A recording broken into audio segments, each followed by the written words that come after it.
날마다 새로운 시사 맛집 신장식의 신장개혁.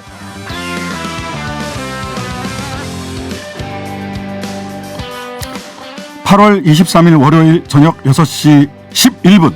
매일 똑같던 저녁이 조금 특별해졌습니다. 이제 매일 저녁 이 시간 여러분을 조금 더 서둘러 만나러 오겠습니다. 날마다 새로운 퇴근길 시사 맛집 신장식의 신장개혁. 저는 진행을 맡은 신장식입니다.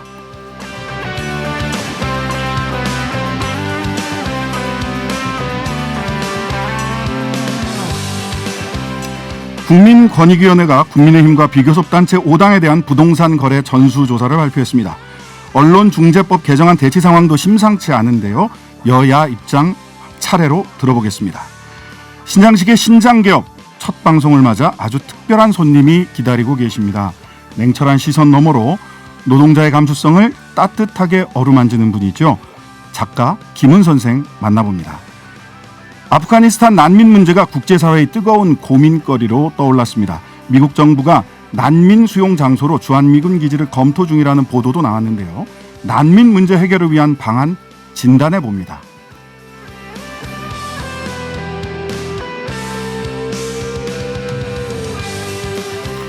신장식의 신장개혁 첫 방송입니다. 청취자 여러분들의 의견 기다립니다. 유튜브와 홈페이지 게시판 모두 열려 있고요. 50원의 짧은 문자, 100원의 긴 문자 샵 0951번으로 보내주십시오. 신장식의 신장개혁 지금 문을 활짝 열겠습니다.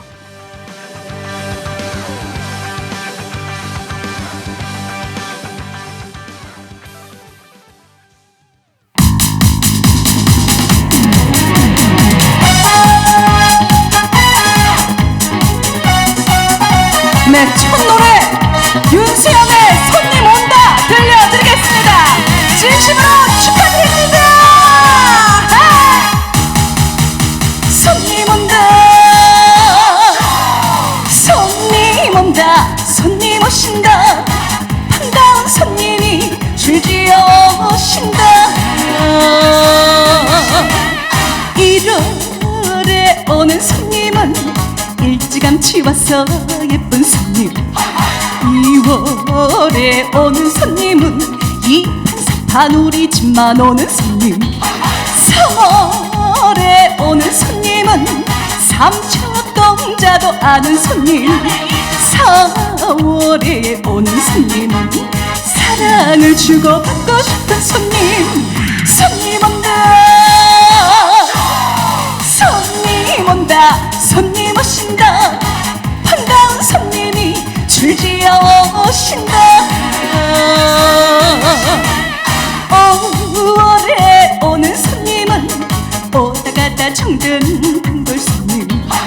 6월에 오는 손님은 유난히도 잘해주고 싶은 손님.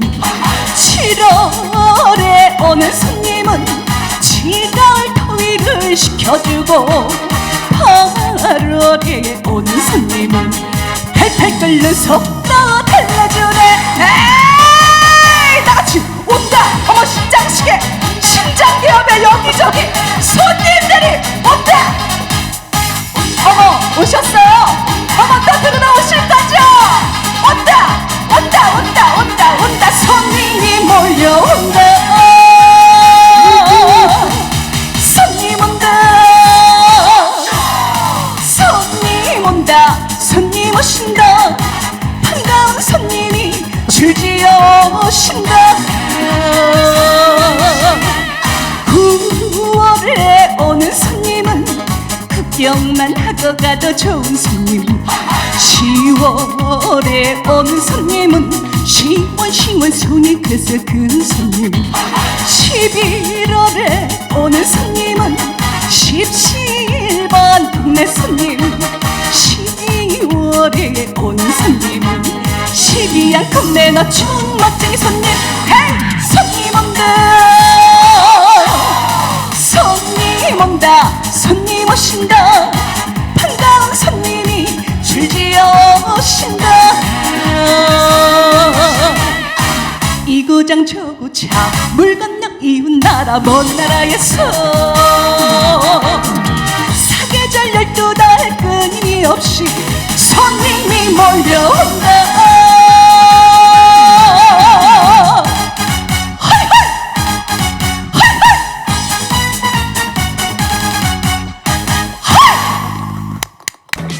네, 우리 윤수현 씨 손님 온다.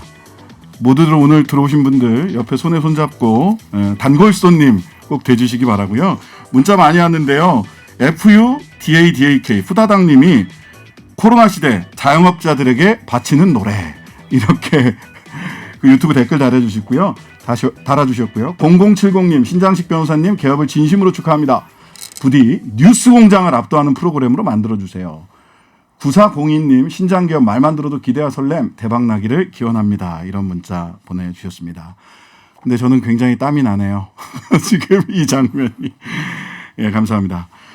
자, 이제 다시 각을 한번 잡고요. 퇴근길 오늘의 뉴스를 말끔하게 정리해 드립니다. 신장개업 뉴스 브리핑 헬마우스 나와주셨고요. 그 다음에 시사저널의 구민주 기자님 나와주셨습니다. 안녕하세요. 안녕하세요. 네. 국민권익위원회가 아까 4시죠. 국민의힘 등 비교섭단체 부동산 전수조사를 발표했습니다. 야당 의원과 그 가족의 부동산 거래 내역을 전수조사한 결과를 발표했는데 지금 결과가 어떤가요? 주 기자님? 네, 국민의힘을 비롯한 5개 비교섭단체 국회의원과 그 가족들에 대한 권익위의 부동산 전수조사 결과가 오후 4시에 발표됐습니다. 조사 대상은 총 507명이고 이들의 최근 7년간 부동산 거래를 전부 조사했는데요. 결론부터 말하면 권익위는 국민의힘 소속 의원 12명과 열린민주당 의원 1명에 대해 부동산 투기 의혹이 확인돼 수사에 의뢰한다고 밝혔습니다. 이 사실 이제 관심이 가장 갔던 거는 그렇죠. 전수조사라니까 그 최종적으로 이제 몇 명이나 걸릴 거냐 하는 거였는데 아주 공교롭게도 숫자가 12명이나 똑같아요. 그러니까요. 민주당이랑. 지난 6월에 민주당에 대해서 이제 권익위가 조사했을 때도 12명이 나왔는데 국민의힘도 딱 12명이 나오니까 이게 숫자 맞춘 건가 하는 생각이 들긴 하는데 좀 네. 디테일한 내용을 들여다보면 이렇습니다. 일단은 농지법 위반 의혹이 6건이고요. 토지보상법, 건축법, 공공주택특별법 등등 해서 이제 법률 위반이 4건, 그다음에 이제 편법 증여를 비롯한 세금 탈루 의혹 2건, 부동산 명의신탁 의혹이 1건 이렇게 돼 있습니다.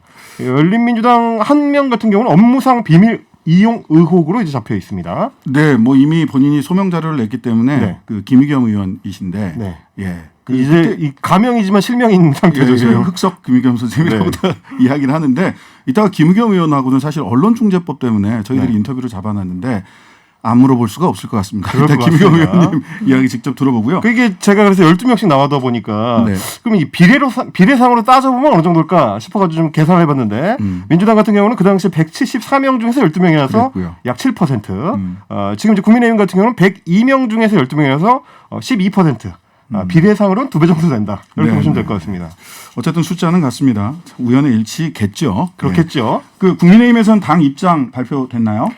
제가 방송 직전까지 확인했을 때는 이준석 대표는 아직까지는 공식적인 입장을 발표하지 않고 있고요. 특히 이준석 대표는 좀 관심이 모아지는 게 민주당의 출당 조치가 있던 지난 6월에 상황에 따라서는 국민의힘이 민주당보다 더 엄격한 조치도 할 수 있다고 공언한 바 있잖아요. 그리고 바로 어제 SNS에 이제 공언했던 입장을 지키겠다. 그것을 기반으로 이제 지도부나 다른 구성원의 의견을 참고해 결정 내리겠다는 의지를 일단 밝힌 바 있어서 좀 과연 어떤 강도의 입장을 낼지는 좀 주목이 되고 있습니다. 적어도 민주당보다 더하면 더했지 민주당보다 약하게 하진 않겠다라는 네. 원론적 입장 다시 이야기를 했고 사실 네.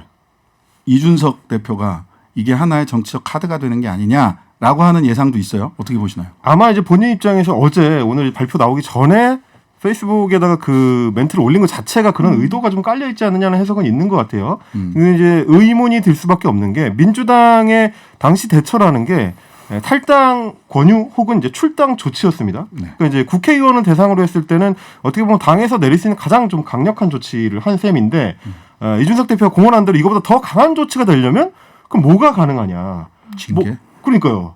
뭐 징계를 어떤 징계를 해야 될까? 체포를 해야 되나요?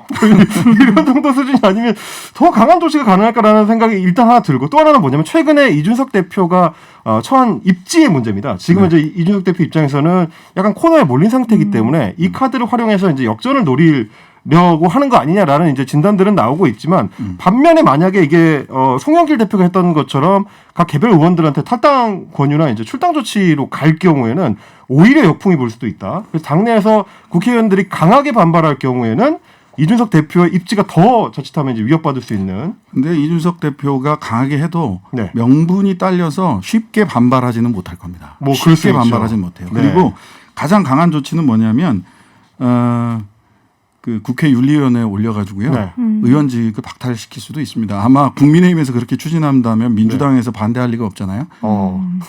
그렇게 너무 강하죠. 너무 강하죠.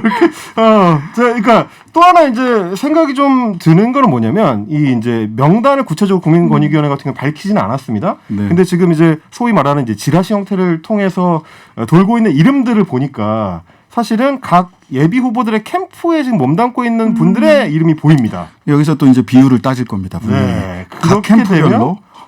그렇게 게다가 이제 보니까 어떤 분은 캠프에서 굉장히 높은 직책, 중요한 직책을 맡고 있는 분이고 아닌 분도 있고 이러다 보니까 조치를 취한다고 할 때 캠프에서 반발할 가능성 이런 것까지 좀 종합적으로 고민을 좀 해야 되지 않을까 뭐 그런 생각이 들었습니다. 어쨌든 칼자루는 이준석 대표에게 가 있는 것 같습니다.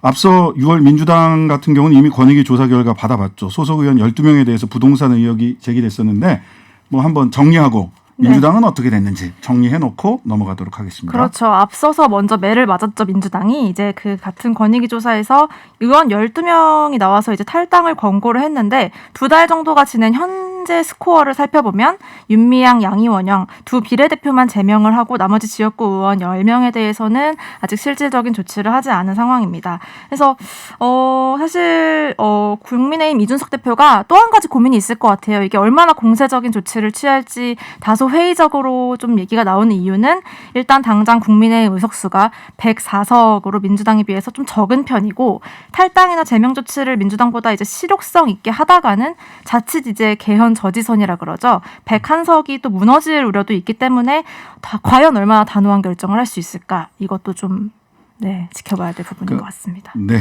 알겠습니다. 게다가 자, 뭐 사실 뭐 민주당에서 탈당 권유를 했었던 우상호 의원이라든지 이제 서영석 의원이라든지 이런 분들은 버텼죠. 무혐의 네. 판명이 났기 때문에 여러 가지로 고려해야 될 사항들이 있을 겁니다. 네, 우상호 의원은 아침에 보니까 얼굴이 새까맣게 탔더라고요. 2달 동안 열심히 농사를 지신 것 같아요. 본인의 결백은 내 까만 얼굴로 입증하겠다. 이런 결심이시지 않으셨나 싶고요. 자, 두 번째 이슈로 한번 넘어가 보겠습니다. 국민의힘 비대위 논쟁인데요. 국민의힘 대권주자 윤석열 전 검찰총장과 이준석 대표 간의 갈등이 주말 사이에도 계속됐죠. 오늘 뭐 이준석 대표는 갈등 일으켜서 죄송합니다 하고 사과는 했어요. 그런데 이 와중에 윤 전 총장 캠프 인사가 이 대표 사퇴를 요구한 글을 SNS에 썼죠. 민영삼 특보가 썼었는데 상황이 어떻게 지금 전개돼 있나요? 네, 주말 사이에 일이 벌어졌습니다. 이제 윤석열 전 총장 캠프에서 이준석 대표 체제를 대신해서 비대위 체제를 검토하고 있다는 언론 보도가 나와서 한바탕 논란이 벌어졌었는데요. 이 논란이 채 진화되기도 전에 다시 캠프 내에서 이준석 대표를 사퇴해야 된다는 주장이 말씀하신 민영삼 특보를 통해서 나왔습니다.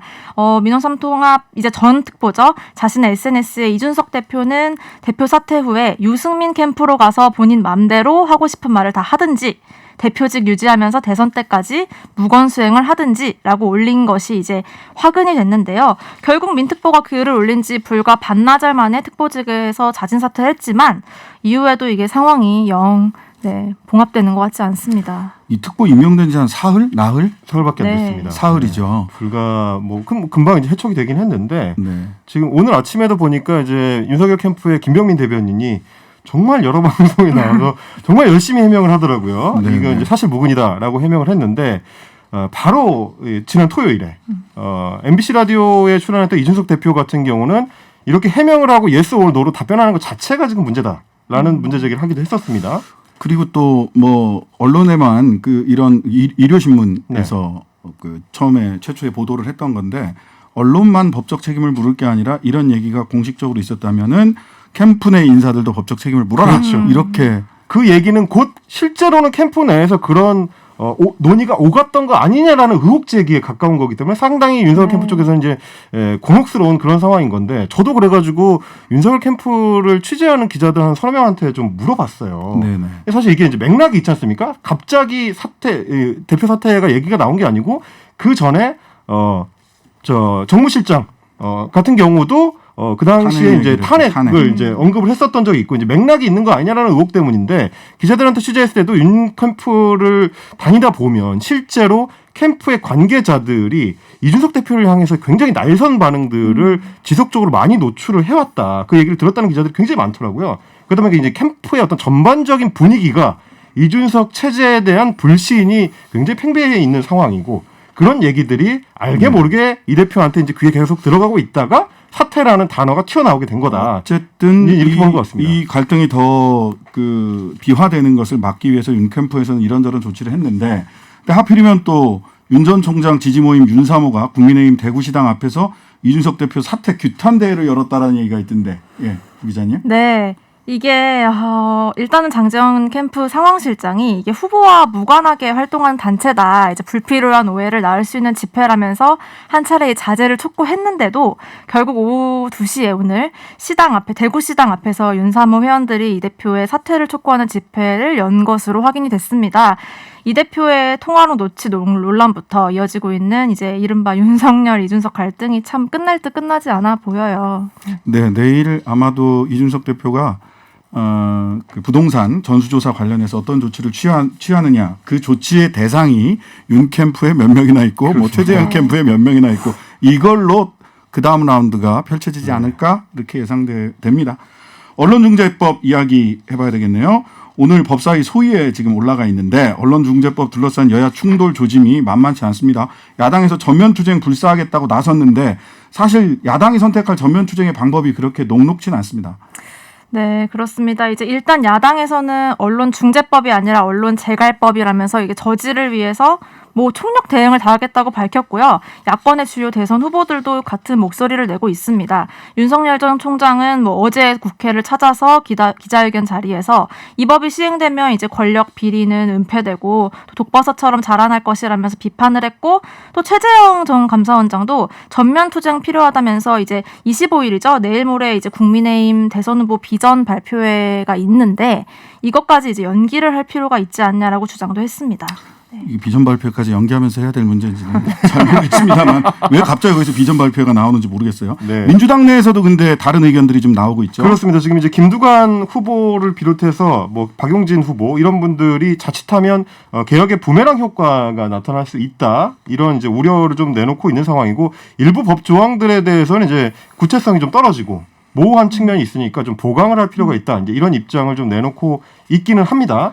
다만 이제 뭐 제가 오늘 주목했던 거는 송영길 대표의 발언과 이제 기동입니다. 지금까지 송 대표 같은 경우에 당 대표가 된 후로 꾸준히 이제 당 안팎에 어떻게 보면 이제 조금 중도적인 목소리 이거를 최대한 이제 반영하려는 움직임을 보여왔는데 이를테면 여론 향배에 따라서 굉장히 좀 신경을 쓰면서 각 법안들을 다뤄왔습니다. 그래서 어떻게 보면 대선 주자들이 이제 경선 때문에 당 지지층에 주로 신경 쓸 수밖에 없는 상황에서 당 대표가 좀 역할 분담을 한다 이제 이런 얘기를 들어왔었고요. 그래서 이제 종부세에 대한 세율 조정이라든지 뭐 한미 연합훈련에 대한 뭐 연기 불가 방침 이런 것들도 경선 후보들은 낼 수 없지만 당 대표가 낼 수 있는 목소리를 좀 나왔었습니다. 근데 유독 언론중재법에 대해서는 송영길 대표 굉장히 강공 드라이브를 걸고 있거든요. 25일 반드시 처리한다. 그러면서 이제 윤석열 후보 같은 경우에는 굉장히 강한 톤으로 이제 비판을 내놨고요. 아마도 송 대표의 어떤 정치적 셈법상으로는 이게 이제 통과가 안 될 경우에 나타날 수 있는 지지층의 이탈 리스크가 더 크다고 보는 것 같습니다. 예, 그러니까 단독 처리했을 경우에 생길 수 있는 반발 리스크보다 아마 그 계산하고 있는 것 같습니다. 네, 이게 사실은 그 상임위원장 7개 중에 문체위 문화체육관광위원회도 네. 국민의힘으로 넘기게 돼 있거든요. 그렇죠. 이 상임위원장을 넘기기 전에 처리해야 되는 것 아닌가라고 하는 생각을 저는 민주당이 하고 있지 않을까 싶어요. 그렇죠. 사실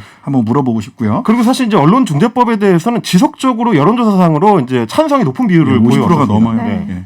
자, 그럼 잠시 후 관련 내용은요. 열린민주당 김의겸 의원 그리고 국민의힘 정미경 최고위원 나란히 연결해서 들어보도록 하겠습니다. 오늘 두 분 수고하셨습니다. 감사합니다. 네, 감사합니다. 예, 지난주 국회 문화체육관광위원회 전체회의를 통과한 언론중재 및 피해구제 등에 관한 법률 줄여서 언론중재법이라고 하는데요. 허위 조작 보도에 대해 최대 5배까지 징벌적 손해배상이 가능하도록 하고 있습니다. 그렇게 되면 기자들이 겁먹어서 보도 제대로 하겠느냐 이런 비판의 소리들도 있고요. 이런 가운데 내일 24일 법제사법위원회 그리고 모레 25일 본회의 통과를 앞두고 있습니다. 언론 피해자 구제법이냐 언론 재갈법이냐 관련해서 찬반 측 의견 나란히 들어보겠습니다. 먼저 열린민주당 김의견 의원님 이야기 먼저 들어보겠습니다. 안녕하세요. 네, 안녕하세요. 반갑습니다. 네, 반갑습니다. 바로 시간이 없어서 바로 질문을 드리겠습니다. 내일 법사위, 오늘은 법사위 법안심사소위 개최되고 있다라고 얘기를 들었고요. 그리고 25일은 본회의, 이거 예정대로 가는 겁니까? 네, 이변이 없는 한 그렇게 될 걸로 예상을 하고 있습니다. 네. 내일 전체회의, 법사위 전체회의 의결을 거쳐서 모레죠. 25일 본회의가 예정돼 있습니다. 이거 너무 서두르는 거 아니냐라고 하는 의견들이 있어요. 최근에 이제 언론 단체들의 의견들이 또 있고 언론 노조나 그다음에 민변에서도 너무 서두르는 거 아니냐, 차근차근 가야 되는 거 아니냐 이런 얘기도 있는데 8월 25일 날 지금 이 법이 통과돼야 되는 이유는 뭔가요? 네, 서두른다고 말씀을 하시는데요. 이 관련된 법안이 제출되기 시작한 게 1년 2개월 전입니다. 그래서 벌써 16건이 쌓여 있었고요. 이 법안에 대해서 계속 논의하자고 요구를 했는데, 법안심사 소위 위원장을 국민의힘 의원이 맡고 있으면서 진행이 안 됐다가, 몇 달 전에서야 비로소 이제 본격적으로 논의를 시작하고, 논의를 한 이후로는 법안심사 소위가 5번 열렸고요. 공청회도 열렸고, 다른 법안은 법안심사소위원회가 한 차례만 열리면 대개 통과가 됩니다. 그에 비해서 5차례 공청회 이렇게 열렸기 때문에 충분히 심사를 했다. 그리고 5번을 열어보고 전체회의도 여러 번 해봤는데 계속 평행선을 달렸습니다. 그래서 할 만큼 했다. 할 만큼 했다. 생각합니다. 자, 국회 논의는 할 만큼 했다. 근데 언론 노조나 시민사회 단체에서 조금 더 천천히 가자, 조금 더 의견 수렴 더 해달라 이렇게 지금 요청하고 있는 것 같아요. 대체로 징벌적 손해배상에는 찬성하지만 조금 더 합의가 필요하지 않느냐라는 얘기를 하고 있는데 이 부분은 어떻게 생각하십니까? 네, 합의가 될 걸로 조금이라도 전조가 보이면, 조짐이 보이면 그럴 수도 있겠죠. 그런데 평행선이 전혀 좁혀지지 않고 있고요. 그리고 만약 이게 9월, 10월, 11월로 가면 어떻게 되겠습니까? 대선 후보가 본격적으로 뽑히고 대선이 본격적인 어떤 정쟁화가 이루어지지 않겠어요? 이럴 경우 이 법안이 더욱더 처리가 되기 어려울 것이다. 이렇게 생각이 들어서 저는 조금이라도 빨리 처리하는 게 부작용을 줄이는 길이다 이렇게 생각을 합니다. 만약 이게 사실은 법사위나 문화체육관광위원회 상임위원장이 지금 야당 쪽으로 넘어가게 돼 있잖아요. 합의를 그렇게 했죠. 그러다 보니까 네. 이 처리가 이게 제대로 안 될 거 아니냐. 그러니까 소위 의사봉을 야당 쪽에 넘기기 전에 빠르게 처리하려고 하는 거 아니냐라고 하는 분석도 있더라고요. 네, 기술적인 또는 절차적인 문제로 그런 걸 아주 고려하지 않았다라고 할 수는 없는데, 네네. 사실 윤호중 원내대표가 7개 상임위원회를 야당에게 넘겨주겠다, 협치를 하겠다라고 발표하기 훨씬 이전부터도 네. 송영길 대표 등 더불어민주당의 지도부가 6월에 처리를 하겠다, 7월에 처리를 하겠다, 이렇게 이 법안에 대해서 처리 의지를 이미 밝혔었습니다. 네. 그래서 꼭 그렇게 절차적인 기술적인 문제만은 아니다. 이 점을 좀 이해해 주시기 바랍니다. 아니, 만약 국민의힘 쪽에서요. 의결 일정을 제안을 하고 구체적으로 지금 사실 국민의힘 쪽에서 나오는 얘기들 보면 반대 의견은 있는데 구체적으로 이 법안을 어떻게 바꾸자라고 하는 대안은 좀 제대로 나오고 있지 않은 것 같아요. 대안을 내놓고 의결 일정을 누가 상임위원장이 되든 의결 일정을 이렇게 가져가겠다라고 하는 일정을 못 박는다면 협의의 여지는 있는 건가요? 네네. 그런 정도까지 국민의힘이 적극적이고 진지한 자세를 가지고 나왔다면 조금 더 일찍 합의점에 도달할 수 있었을 겁니다. 그런데 국민의힘이 법안을 내놓겠다 약속을 하고도 지키지 않고 그 법안이 그냥 내 머릿속에 있다. 라고만 이야기를 했었고, 네네. 어떤 일정이나 또는 어떤 진지한 제안은 여태까지 없었기 때문에, 지금 여기까지 오게 된 거다. 이렇게 생각합니다. 결국 대안을 내놓고 진지하게 일정을 협의했다면 25일 날 굳이 추진할 필요는 없었는데 그런 진지한 내 머릿속의 법안 이야기만 하고 일정도 진지하게 상의하지 않았기 때문에 25일 날 본회의 처리가 불가피하다라고 하는 말씀으로 듣겠습니다. 내용적인 부분 한두 가지만 더 여쭤보겠습니다. 네. 징벌적 손해배상 대상되는 허위 조작 보도의 고의 또는 중과실 규정 자체가 지나치게 모호하다. 그다음에 고의 중과실의 입증 책임이 이거 되게 중요한데 언론사에 있는지 피해자에 있는지에 대해서도 해석이 분분합니다. 이 부분은 좀 설명해 주시죠. 네. 우리 진행자께서 변호사시라서 입증 책임의 중요성 누구보다도 잘 아시다라고 생각하는데요. 네. 오늘 보통 시민이 자고 일어나 보니까 자신이 천하의 악당으로 그렇게 기사에 오를 수가 있는 거 아니겠어요? 그렇죠. 신문이든 방송이든. 그런데 그 기사를 쓴 기자가 도대체 누구한테 들었는지 또 무슨 말을 들었는지 또 어떤 자료를 봤는지 알 길이 없죠. 네. 정보가 한쪽에만 주어져 있으니까요. 그래서 기자의 고의, 중과실 이런 걸 입증하기가 거의 불가능에 가까워서 일반 시민들은 그냥 팔자려니 하고 그냥 소송을 포기하는 경우가 비일비재한 게 현실입니다. 네. 그런데 이 자동차 관리법 같은 경우를 보면 지난번에 BMW가 그랬죠.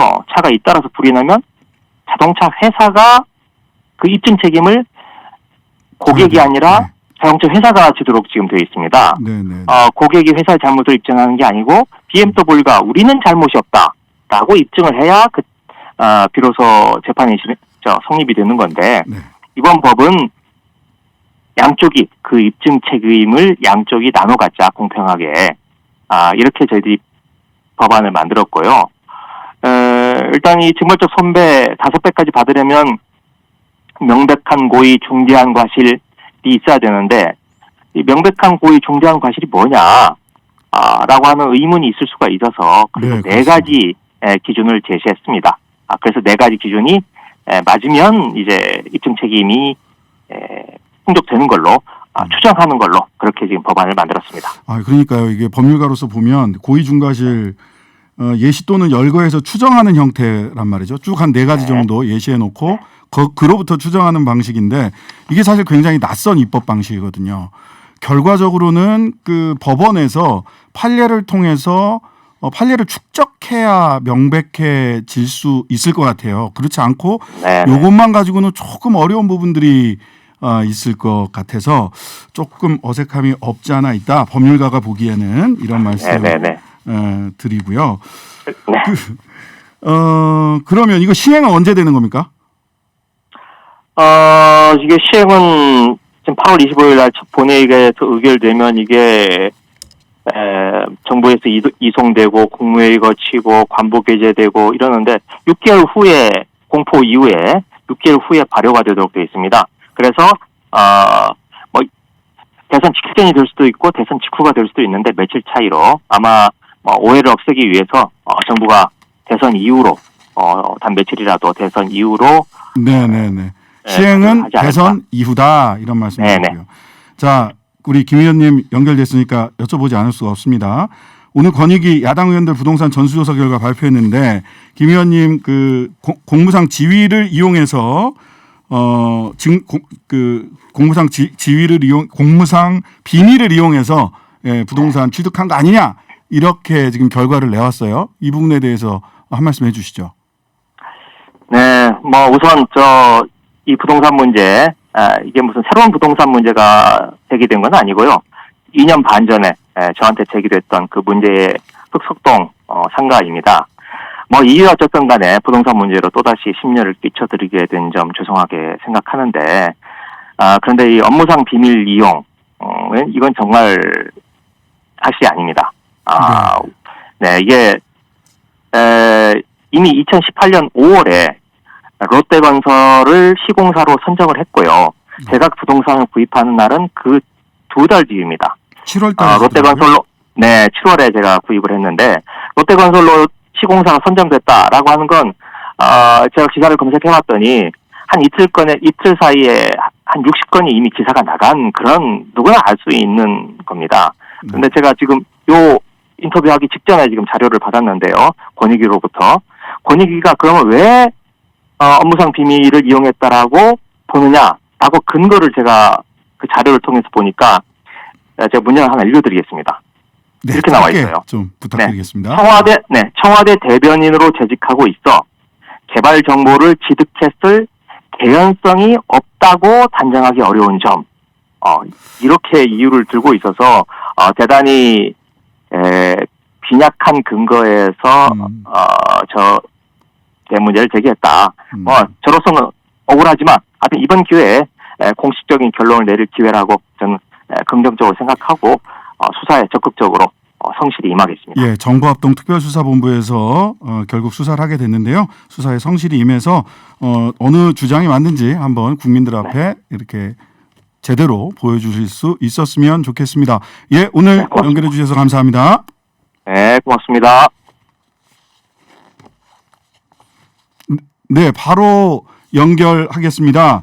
언론중재법 여야 공방 가열되고 있는 가운데 우리 김의겸 의원님 말씀 들었고요.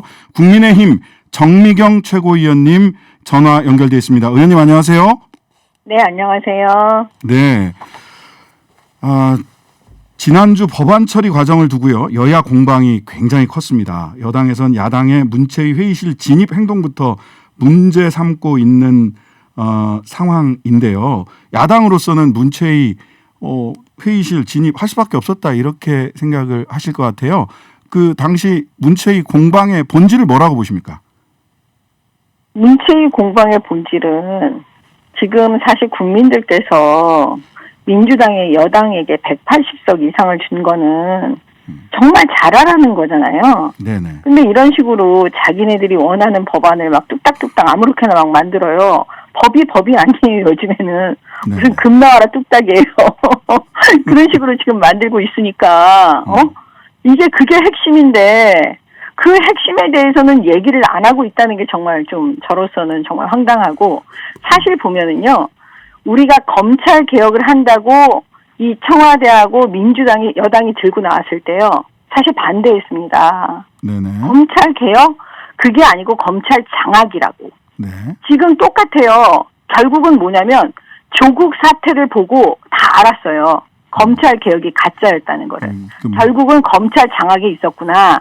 본인들한테 유리한 사람들은 다 보호해 주려고 하는 거였구나. 그러니까 결국은 그 핵심 고리도 사법 피해자요. 사법 네. 피해자가 있으니까 그걸 고리로 해서 검찰을 개혁하자, 사법부를 개혁하자 이거였거든요. 네. 지금도 마찬가지예요. 이 언론중재법의 핵심이 뭐냐면 언론 가짜뉴스, 허위 언론, 조작한 언론 그거에 대해서 우리는 손해배상을 왕창 물려야 된다.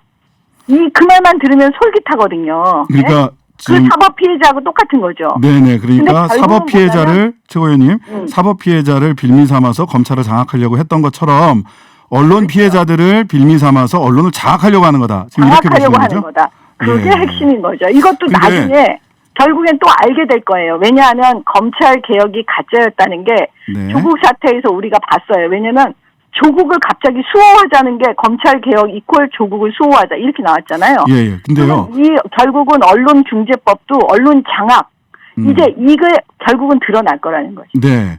근데 지금 바로 앞에 우리 김의겸 의원이 그 인터뷰하는 거 들으셨는지 모르겠는데 너무 서두르는 거 아니냐?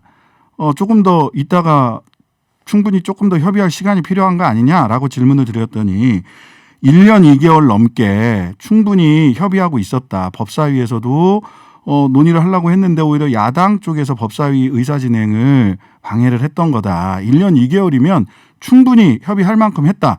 첫 번째. 그다음에 두 번째는 뭐라고 말씀 주셨냐면 내 머릿속의 법안이다. 이렇게 얘기를 하면서 그러면 국민의힘의 대안을 내고 어떤 프로세스를 거쳐서 새로운 대안을 제3의 대안을 협의를 통해서 내올 거냐라는 것에 대해서 한 번도 진지하게 대화하지 않았다. 이렇게 두 가지를 말씀을 하셨어요. 이 부분에 대해서는 어떤 말씀 주시겠습니까? 그 논리도요. 네. 검찰 개혁한다고 했을 때요. 그 검경 수사권 조정했을 때요. 그 얘기랑 똑같은 얘기예요. 하나도 안 바뀌었어요, 논리가. 근데 보세요. 지금 기가 막힌 거는 뭐냐면 언론 그 가짜뉴스 그 사법 피해자 이거를 빌미로 해서 기가 막힌 건 언론의 자유 전체를 불태우자는 거나 마찬가지예요. 사실 어떻게 보면 그 언론의 피해자는 지금 야당이 더 많아요. 왜냐하면 그 적폐청산 한다고 문재인 정권에서 적폐청산 한다고 했을 때 친여 성향의 언론으로부터 피해받은 사람 어마무시하게 많아요, 야당에. 그럼에도 불구하고 이 법에 대해서 반대하는 거예요. 그 이유는 우리가 아무리 피해를 받지만 우리의 헌법과 법률이 규정하고 있는 그 엄청난 민주주의 기본인 언론의 자유는 침범할 수가 없기 때문에 그렇게 한 거예요. 근데 그거를 갖다 이런 법을 어마무시한 법을 만들면서 뭐 1년 2개월 정도 협의를 했으니까 충분히 했다? 그게 말이 됩니까? 지금 뭐냐면 입증 책임이 누구에게 있냐라고 물었을 때 여당 의원조차요 대답을 못해요. 그게 무슨 협의를 충분히 했다는 거예요? 진짜 변명에 불과한 거죠. 맨날 똑같은 얘기에 또 대안을 내지 않았다? 아니 세상에 언론의 자유 전체를 통으로 지금 불태우겠다고 하는 법인데 무슨 어떤 대안이 필요해요? 이런 법을 왜 만드냐고 물어볼 수밖에 없는 거잖아요. 네, 최고위원님. 그러니까 네. 충분히 시간이 여전히 부족하다. 그다음에 두 번째는 언론의 자유를 불태우는 법이니까 대안이 필요 없다. 일단 이 법은 막아야 된다. 막는 것이 대안이다. 이렇게 언론의 말씀을 자유를 하시는 거죠. 불태우는 거에 어떤 대안을 내죠? 예를 들어서 징벌적 지금 손해배상을 한다는 건데 갑자기 하루 이틀 만에 3배에서 5배로 막 뛰어요. 이런 졸속 법안이 어디 있어요? 징벌적 손해배상 자체가 문제다.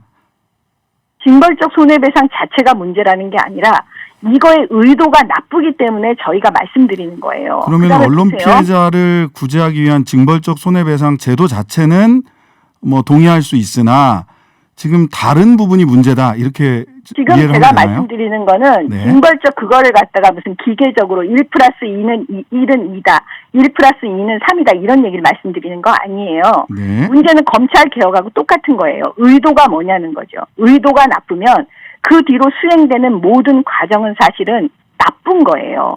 의도는 뭐냐? 이거 보세요. 이 법에 예외 대상으로 고위공직자하고 대기업 임원은요. 이 법에 적용이 안 된대요. 그러니까 쉽게 말씀드리냐면 고위공직자하고 대기업 임원은 그 가짜뉴스 그다음에 이런 뉴스에 자기네가 피해를 받아도 소송을 제기하지 못한다는 거예요. 네, 근데 맞습니다. 예. 예, 맞죠? 예. 근데 여기서 특혜받는 층이 나타나요. 전직 고위공직자들이요. 전직 고위공직자들은 마음껏 지금 언론을 상대로 해서 소송을 제기할 수 있게 만들어주는 거예요.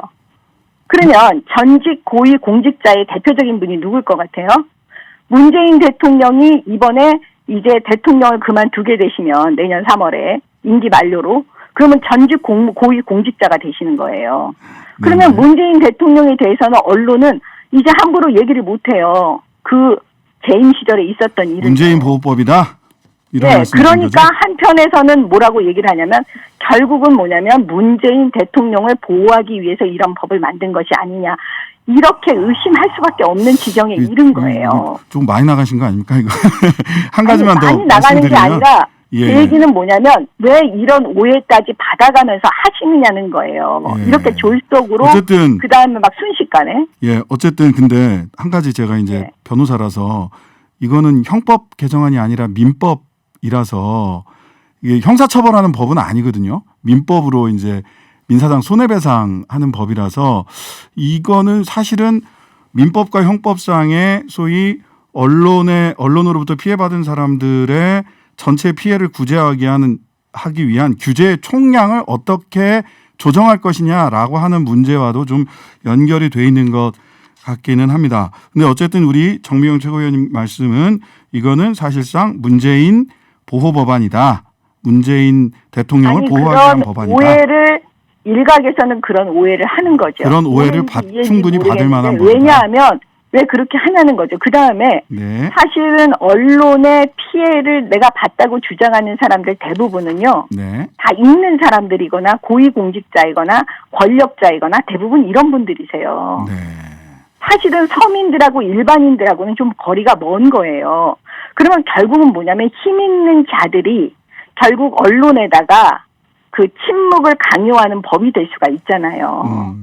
그래서 이런 법은 만들면 안 된다. 그리고 해외에서도 이 법이 안 된다, 잘못됐다 얘기하고 진중권 교수는 정말 말씀을 잘하셨더라고요. 이 부분에 대해서는 쉽게. 네네. 러시아 수준의 왜 법을 만드느냐.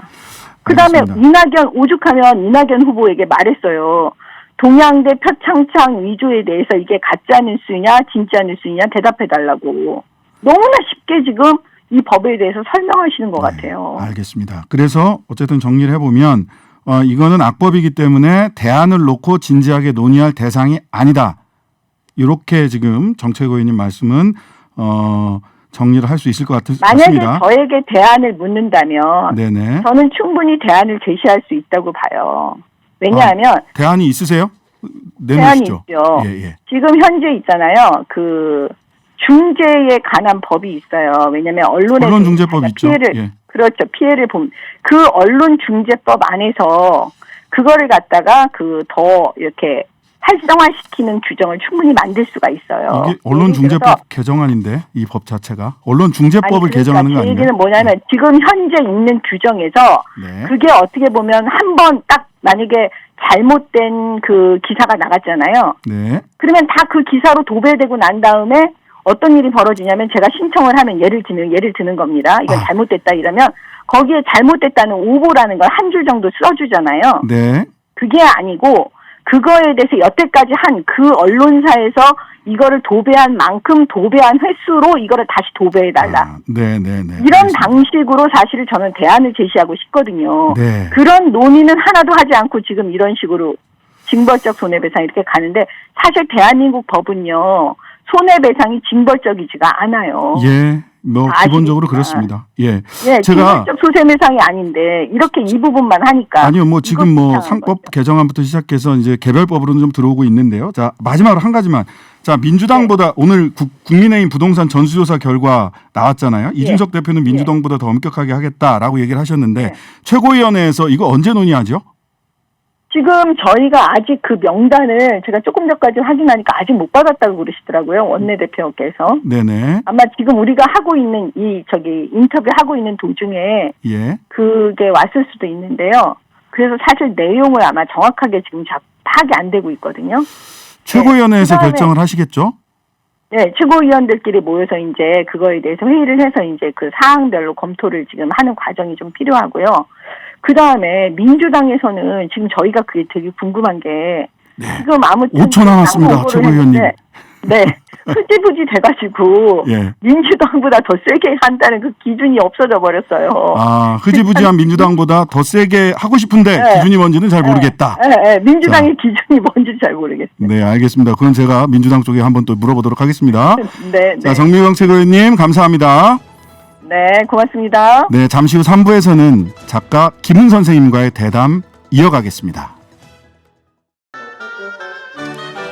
신장식의 신장개혁. 오늘 첫 방송을 맞아 특별한 손님을 초대했습니다. 예고해드린 대로요. 깊은 울림의 글을 통해 우리 사회에 물음표와 느낌표를 던져주고 계신 작가 김은 선생님 만나 뵙겠습니다. 어서 오세요. 네, 김훈입니다. 네, 이렇게 얼굴 직접 뵙게 돼서 너무 반갑고 영광입니다. 네, 반갑습니다. 예. 요즘 어떻게 건강은 좀 괜찮으시고요? 네, 건강 뭐 이럭저럭 지내고 있습니다. 네. 코로나19 상황 겪으면서 사실 우리 선생님 글을 더 돌아보게 되는데요. 집필 활동은 요즘도 계속 하고 계시는 건가요? 요즘 너무 더워가지고 예. 지쳐가지고 고요히 살았어요. 여름 내내.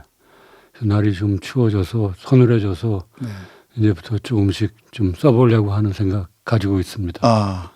기대를 하고 있는 분들이 많은데 또 글을 쓰고 계신다니까 더욱더 이렇게 마음이 푸근히 놓이는 느낌입니다. 사실 오늘 저희가 작가님 특별히 모신 이유는 우리가 함께 고민해야 할 이야기, 방송에서 그동안 깊게 더 오래 다루지 못한 얘기 차근차근 나눠보고 싶어서 모신 건데요. 우리 김은 선생님 글 한 구절로 이 대담의 서두를 열어볼까 합니다.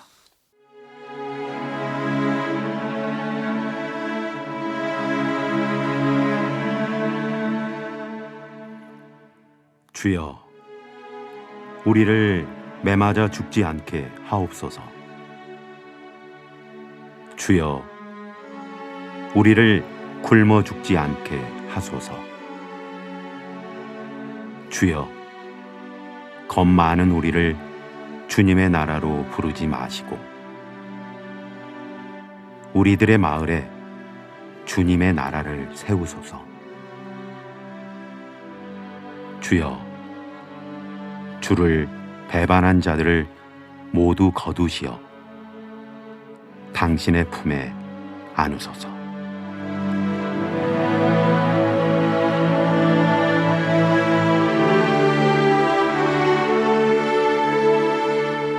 주여, 우리 죄를 묻지 마옵시고 다만 사하여 주소서. 주여, 우리를 불쌍히 여기소서.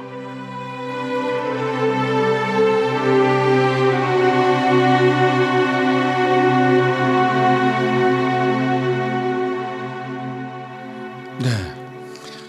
저 사실 이 기도문 읽을 때마다 약간 울컥울컥 하거든요.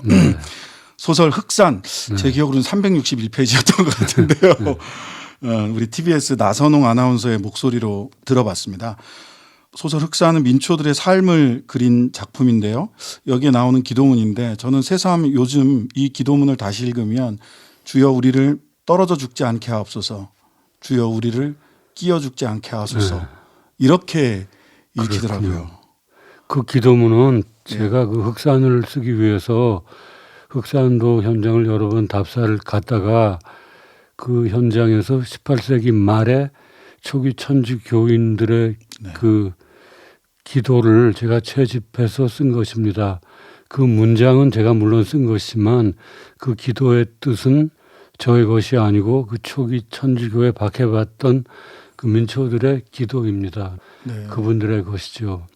변호사님께서 그 기도가 오늘 떨어져 죽지 않게 하옵소서를 생각하게 한다니까 더욱더 간절하게 다가오는군요. 네. 이런 소망들, 이런 기도들이 지금 최근에 뭐 사회단체 활동을 여러 군데 하고 계시지는 않는데 노동과 생명에 관한 깊은 말씀을 생명안전시민넷 공동대표 직책을 맡으셔서 지금 5년째 활동하고 계시다고 하는데 그 활동을 좀 말씀을 좀 해주시죠. 저는 원래 이런 사회 문제에 대해서 나 혼자 생각을 하는 사람이고 앞장서서 발언하거나 행동하는 사람이 아니었습니다. 근데 한 5, 6년 전에 이 문제를 평생 자기 문제처럼 끌어안고 활동하시는 여러분들을 보게 됐어요. 그리고 박래군 선생님이나 송경영 신부님이나 김혜진 대표님 같은 활동가들을 보게 됐는데 내가 그분들을 보고 크게 느낀 점이 있었어요. 그분들의 그 선한 마음과 선한 열정에 제가 감동해가지고 저도 약간의 힘을 보태기로 했습니다. 생명안전 시민넷 공동대표가 10명인데 네. 제가 그 중에 한 사람입니다. 제가 거기서 무슨 지도적 역할을 하는 것은 아니고 저는 그냥 다른 분들이 시키는 대로 하는 사람입니다. 하라면 하고 오늘 여기도 거기서 그분들이 가라 그래서 왔어요. 그냥 제가 중요한 사람은 아닙니다. 그냥 심부름하고 시키는 대로 하는 사람입니다. 예, 생명안전시민넷은 2017년 11월 23일 날 창립했고요. 생명 존중, 인간 존엄 실현 사회에 대한 새로운 패러다임을 제시하겠다라는 거창한 목표를 갖고 계시긴 합니다. 예. 처음에는 그 시민단체를 만들어가지고 피해자에 우리가 주목했어요. 그리고 피해자들의 네트워크, 연대 조직을 만들고 그다음엔 피해자들과 시민들 사이에 이렇게 네트를 만들고 그다음엔 피해자 시민들을 합쳐가지고 또 저 국회 쪽으로 가서 국회에다 포럼을 만들었어요. 그러니까 네트를 만드는 그 연대망을 만드는 데는 어느 정도 성과가 있었던 것이죠. 그리고 작년에는 그런 네트의 망의 힘에 의해서 중대재해기업처벌법을 만들었지요. 그 법이 비록 미흡한 것이기는 하지만 어쨌든 일정한 성과가 있었던 것입니다. 네, 저희들이 우리 작가님과 사전 통화를 하면서 야 나와서 목소리 높여도 바뀌는 것 없다 이런 말씀을 좀 자조적으로 좀 하시기도 하셨는데 내일 국회 생명안전포럼 토론회에서 발표할 개사 글을 저도 읽어봤는데요. 제목이 개별적 고통을 생각하며. 그래서 네. 어떤 뜻을 담아서 이런 개별적 고통을 생각하며라는 글을 쓰신 건지. 그러니까 말씀 듣고 산업체 싶습니다. 현장에서 이렇게 목숨을 잃는 분들 아니면 부상당해가지고 다시는 그 생활에 복귀할 수 없는 사람들이 많잖아요. 네. 이런 분들의 고통을 우리가 막연히 그 추상적이고 관념적으로 생각해가지고 하게 되게 십상이거든요. 그렇게 추상적으로 그 고통을 생각하면은 그 고통이 남의 것이 돼버려요. 타자화돼 버리는 것이죠. 네, 네. 그렇게 되면은 그 문제를 우리가 생각하는 감수성이 마비가 돼가지고 문제를 해결할 길이 점점 멀어지는 거예요. 그 인간의 고통이라는 것은 각자 각 개인이 느끼는 개별적인 것이고 구체적인 것이고 확실한 것이고 이것은 빼도 박도 못하게 아프고 괴로운 것이죠. 그렇죠. 거기에 대한 인식이 없이는 이 문제를 참 해결하기가 어렵겠다는 생각이 들었어요. 그래서 그런 점에다가 이제 주안점을 두고 그 개회사를 썼습니다. 네. 이 개별적 고통을 그 선생님 글을 읽어보면 구체적 인간의 개별적 고통을 생각하지 않으면 그리고 그것을 자꾸만 추상화시키면 파시즘이 될 수 있다. 그렇죠. 왜냐하면 그런 개별적 고통이 그렇게 산더미 같이 쌓여 있는데 우리는 항상 전체의 이익을 생각하잖아요. 그렇죠. 다수의 이익, 다수의 행복. 그것이 이제 현대 사회가 지향하는 가장 큰 목표죠. 민주주의의 원리라고도 합니다. 이것이. 네. 그러면 그런 그 개별적인 고통을 당하는 소수자들의 목소리를 듣지 않고 그것을 뭉개버리고 그 억압과 죽음의 토대 위에다가 다수의 행복을 건설한다는 것은 결국 그런 사고가 확장되면은 파시즘 전체주의가 될 수밖에 없는 것이죠. 저는 그런 점들을 걱정하고 있었습니다. 네. 선생님께서는 파시즘이다라고 아주 깊은 걱정을 해주셨는데 또 세간의 사람들은 공리주의 아니냐, 그게 다수의 행복을 위해서 소수의 고통은 좀 어느 정도 감수할 수밖에 없는 거 아니냐라는 얘기를 그럴듯하게. 그것은 그런 것들이 가령 우리 사회에서 또 그와 유사한 논리가 대기업이 온 국민을 먹여 살린다는 것이에요. 그런 얘기. 그런 많이 이 하죠. 대기업이 온 국민을 먹여 살린다는 얘기는 지금 종교적인 신앙처럼 되어 있어요. 네. 아무도 거기에 저항하기가 어렵게 된 거예요. 네. 기업이나 정부나 국민들도. 네. 그런데 이런 대기업이 온 국민을 먹여 살린다는 말은 어느 정도 경제적인 타당성이 있는 거예요. 네. 그러나 그것은 노동의 주체성을 완전히 부정하는 말이에요. 네. 그러니까 생산이라는 것은 자본과 노동의 힘이 합쳐서 되는 것이 아니고 자본이 노동보다 압도적이고 절대적인 우위에 서서 이것을 생산 활동을 하기 때문에 이게 단목에 살리는 것이니까 그 하부 구조에서는 죽고 다치고 뭐 부러지고 꺾이고 이런 고통을 그냥 감내하라는 논리가 돼버릴 수밖에 없는 것이죠. 네. 근데 이것은 결국 무슨 자본과 노동의 문제라기보다는 결국 인간의 문제가 돼버리고 인간 대 인간이 어떤 관계를 만들어야 되는 문제가 되는 것이죠. 그러니까 이것은 경제 문제라기보다는 경제 문제를 포함해서 문화의 문제고 역사의 문제고 사회를 구성하는 원리에 관한 문제입니다. 네. 그 안에는 뭐 도덕이나 윤리나 문화나 이런 가치관 같은 게 다 들어가 있는 것이죠. 그러니까 그렇게 공리적인 원리만은 가지고는 해결할 길은 없는 것이죠. 네.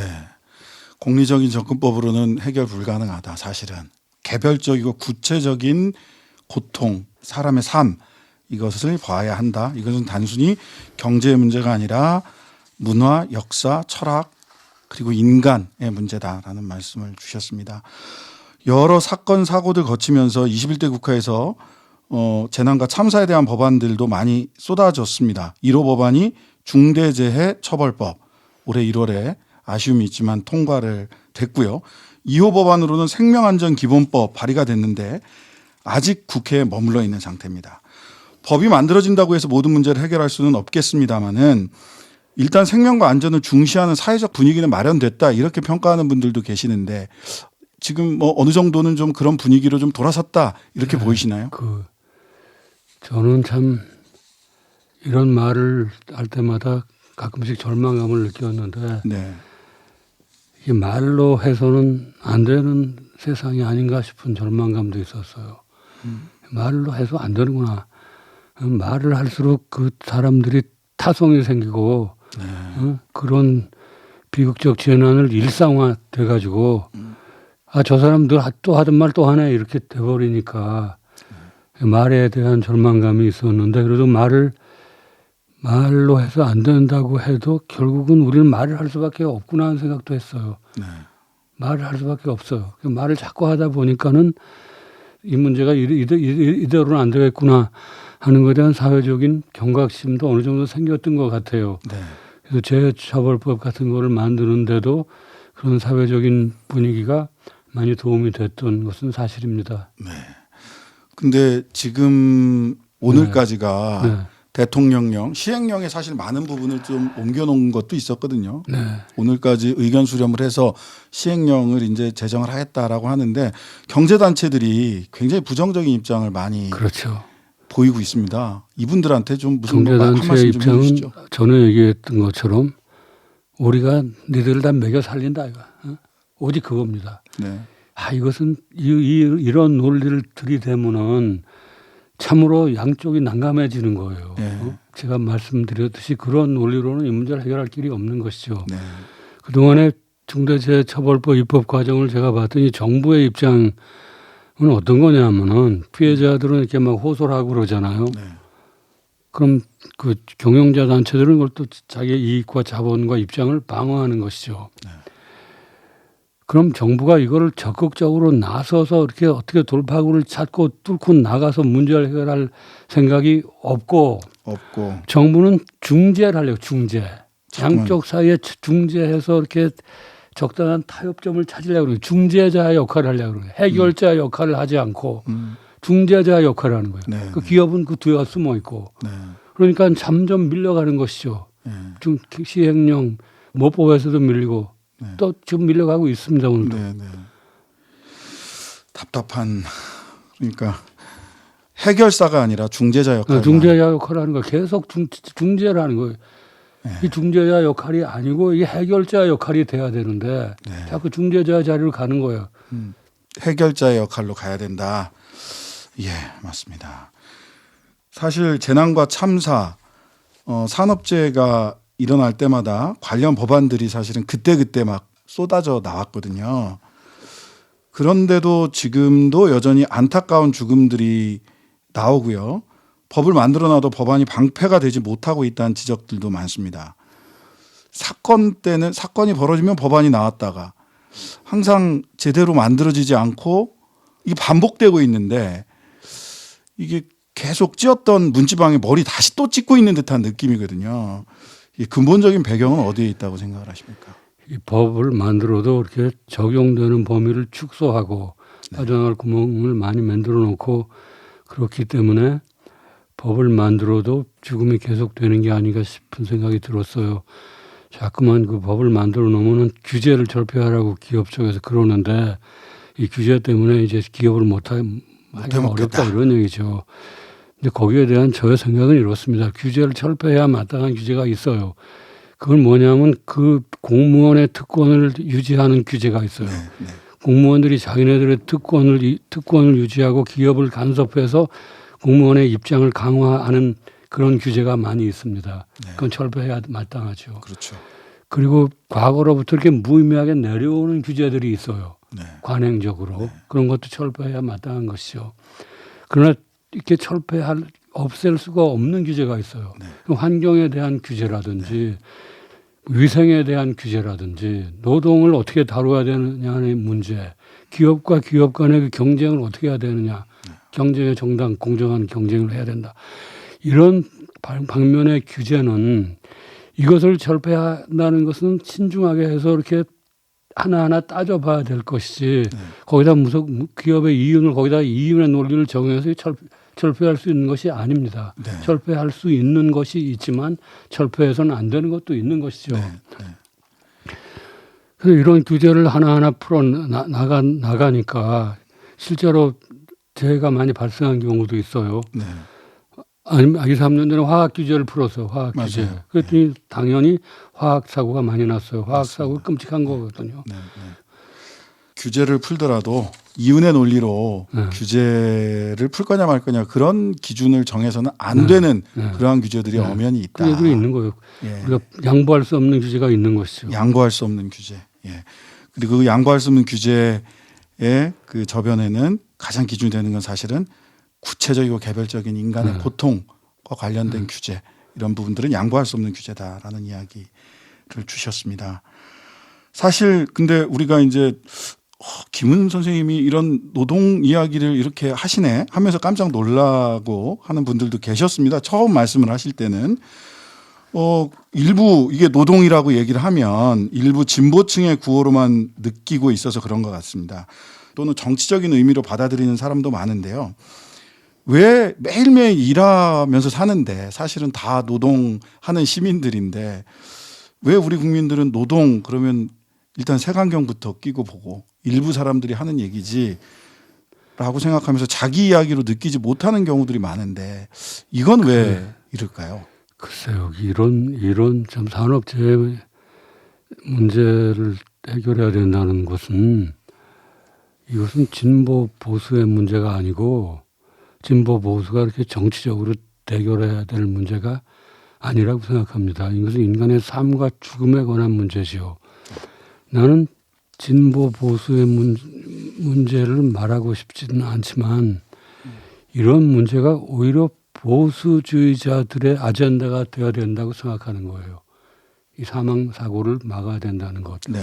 왜냐하면 보수주의자라는 건 이 사회를 안전하고 그렇죠. 탄탄하게 만들고 이렇게 흔들리지 않고 이 세상이 망가지지 않게 이게 하는 게 보수주의의 꿈이잖아요. 네. 우리 세상이 점점 망가지고 있습니다. 지금 사람 떨어져 죽어가지고. 근데 이것을 보수주의자들이 끌어안고 나가야죠. 차라리. 그러면은 훨씬 더 문제를 해결하기가 수월하지 않을까 싶은 생각이 듭니다. 네. 진보 보수의 문제가 아니라 네. 오히려 정치적인 걸로 따지자면 오히려 보수의 문제다. 보수적 가치에 부합하는 것이죠. 네.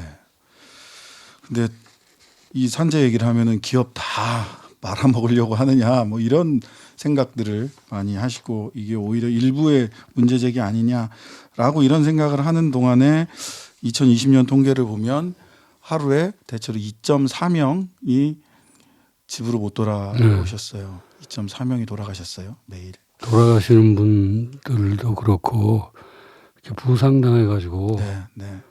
어디 부러지고 그러면 이분들 생업에 돌아갈 수가 없잖아요. 네, 맞습니다. 그럼 그분들의 생애는 도대체 어떻게 되는 겁니까? 그건 참 끔찍한 비극이죠.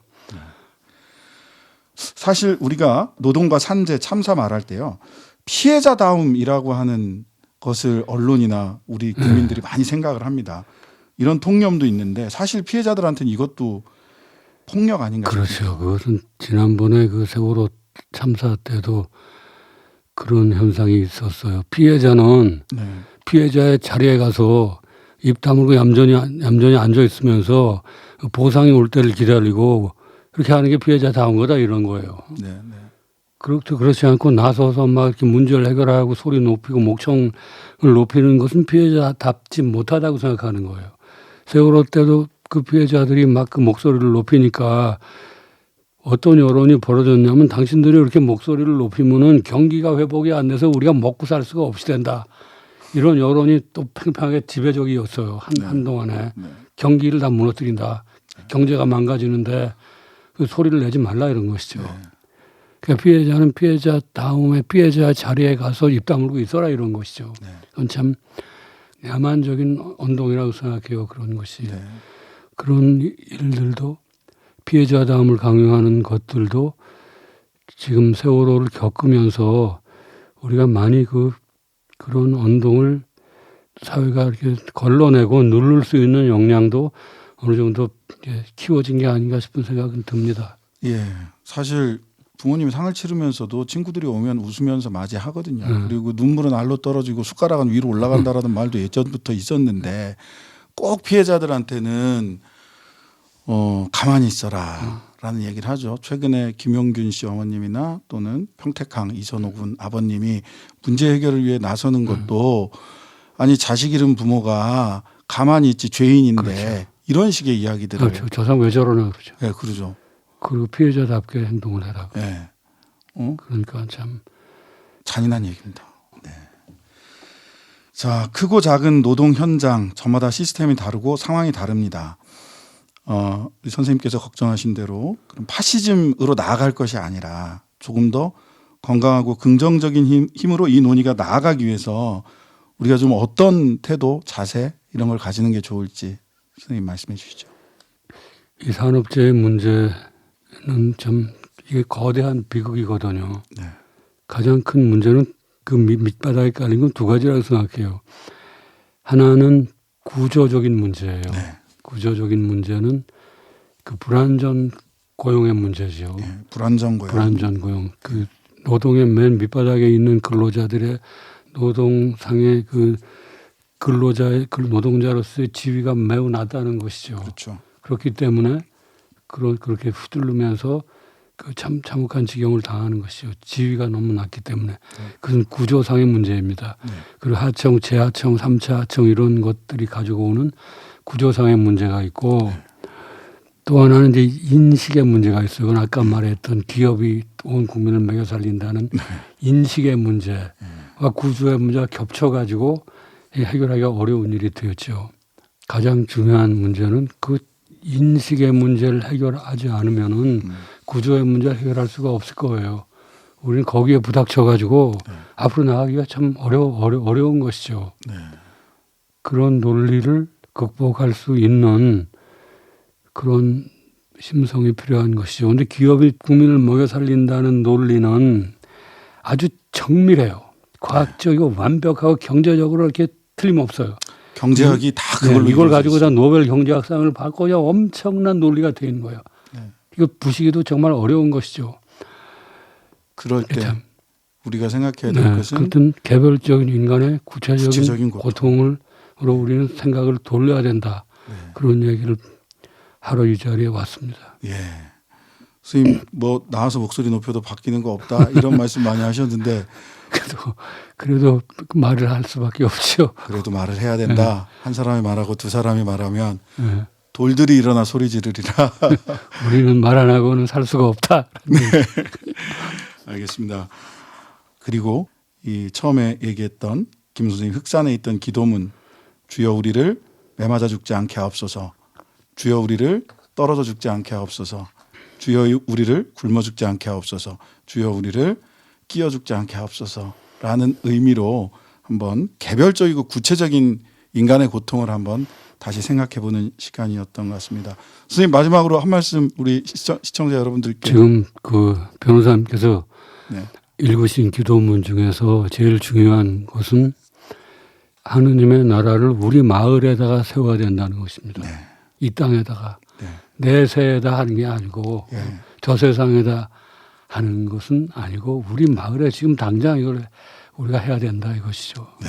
그래야만 이게 의미가 있다는 거죠. 그래서 그냥 몇 마디 해서 될 일이 아니까 계속 목소리라도 높여야 된다.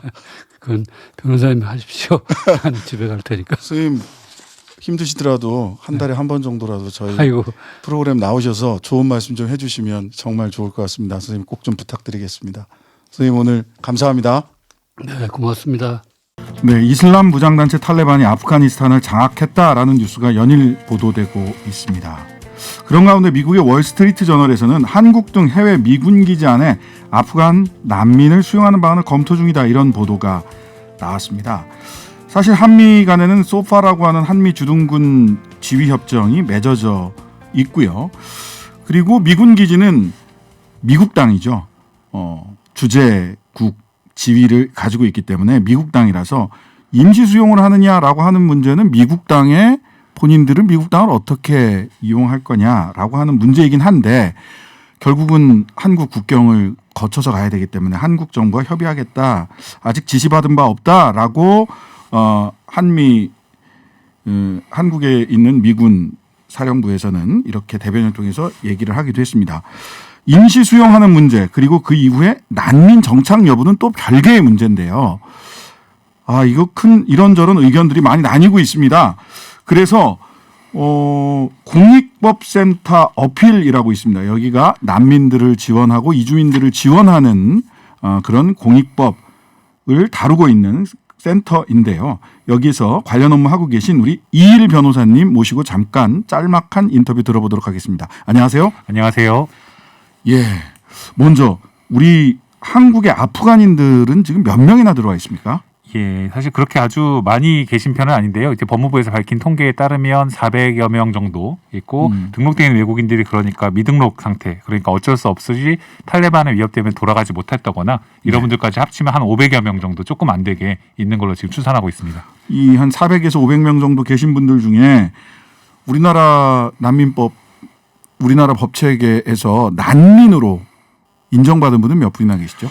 저희가 그것도 국가별로 통계가 완벽히 공개되어 있지 않은데요. 이제 제가 조력하는 활동을 하면서 난민들을 도와서 인정받아 본 이제 그런 경우가 있긴 한데 거의 없는 것으로 알고 있습니다. 워낙 한국에서 난민 인정 제도가 엄격하기도 하고 다른 나라와 비교해봐도 지나치게 가혹한 입증을 요구하는 경우들이 많기 때문에 실제로 돌아가면 위험해도 난민 지위를 받지 못하는 경우가 거의 대부분이거든요. 그러니까 1000명 신청하면 4명, 0.4% 정도 난민. 그러니까 저를 난민으로 인정해 주세요 하고 법무부에 신청을 하면 1000명이 신청하면 4명 정도 인정받는다는 거죠. 네, 정확하십니다. 작년과 재작년 정도에 0.4% 정도 되었고요. 1%가 안 돼요. 네. 미국이나 이런 데 비교해봐도 엄격할 것 같은데 미국도 한 40% 되거든요. 40%요? 네. 아니 맨날 나오면 미국 영화나 뭐 드라마 보면은 그 뭐 국경에서 총 쏘고 맞고 뭐 그렇죠. 이러는데 네. 엄격한 이민 정책이 있다고는 하지만 네네. 한편으로 심사를 해서 돌아가면 중대한 인권 침해를 당할 것 같다라고 네네. 하는 사람들은 생각해 보면 엄청나게 많기 때문에 이분들이 엄격하다고 하는 미국도 한 40%, OECD 평균이라고 할 만한 나라들의 심사하면 한 30% 왔다 갔다 하거든요. 100배잖아요. 0.4하고 그렇죠. 40이면. 사실 이게 놀라울 일이죠. 그래서 네. 아 그렇군요.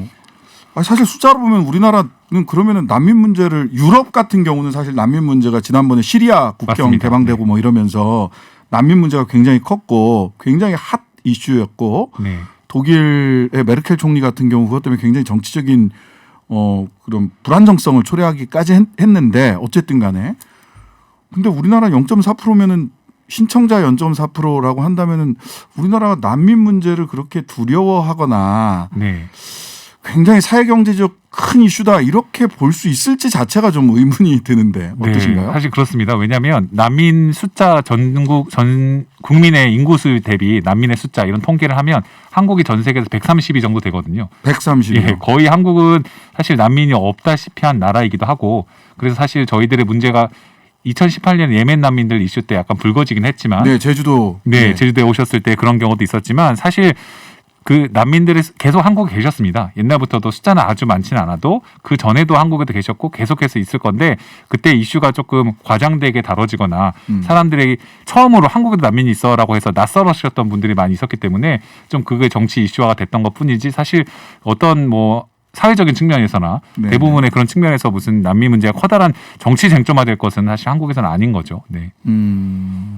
사실 그 제주도 가면 한번 들려보시면 좋을 텐데 그 예멘 난민분 중에 정착하셔갖고 예멘 식당, 예멘 음식, 네, 식당 맞습니다. 네. 있거든요. 예, 그 저는 입맛에 맞던데 네. 다른 분들은 어떨지 모르겠어요. 그런데요, 실제로 이게 난민 문제는 어느 나라나 그 숫자와 관계없이 또는 더 숫자가 더 커지면 굉장히 어려운 사회적으로 풀기 어려운 문제로 많이 대두가 됩니다. 그러니까 멀리 있을 때는 인도적 문제인데. 우리나라에서 난민이 받아들일 것이냐, 우리나라에서 난민을 받아들일 것이냐라고 하면 사실은 조금 다른 관점에서 보게 되기도 해요.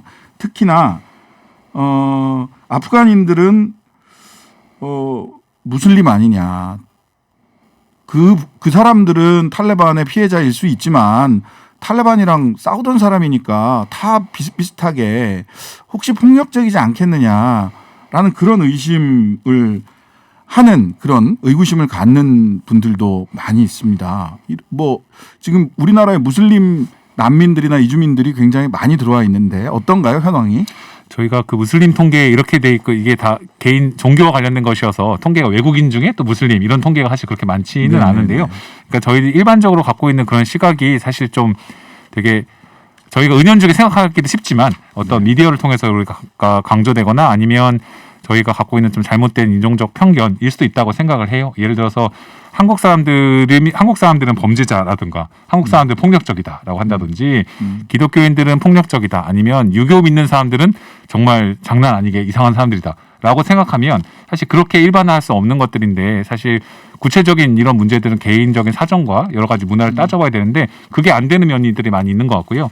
그래서 옛날에 시리아 분들이 한국에 오셨을 때도 지금도 좀 계시지만 사실은 테러리스트를 피해서 안전을 찾아서 한국에 오신 분들인데 너희들 다 그게 그거 아니냐라고 했다라든지 그러니까요. 소말리아에서 오신 분 피해서 한국에 오신 분들도 야 너 해적 아니냐 이런 식으로 사실 저희가 접근하게 되면 위험해서 피해서 온 분들에게 바로 너가 그 사람 아니냐라고 묻는 거나 다름 없거든요. 그래서 저희가들이 좀 세계를 다양하게 보는 시각과 인종을 좀 차별 없이 보는 이런 것들을 봐야 된다는 생각이 점점 듭니다. 폭력을 피해서 왔는데 너도 폭력배지? 네, 그런 셈입니다. 네. 셈이다. 물론 낯선 것을 인간은 모두 사실은 두려워하게 되어 있습니다. 기본적으로. 처음 보는 건 굉장히 두려워하게 돼 있고 우리가 뱀을 보고도 징그러워 이렇게 많은 분들이 이렇게 느끼는 이유는 이 사지가 없기 때문에 팔다리가 없으니까 그걸 굉장히 낯선 이물감으로 느끼기 때문에 두렵게 생각을 하는데요.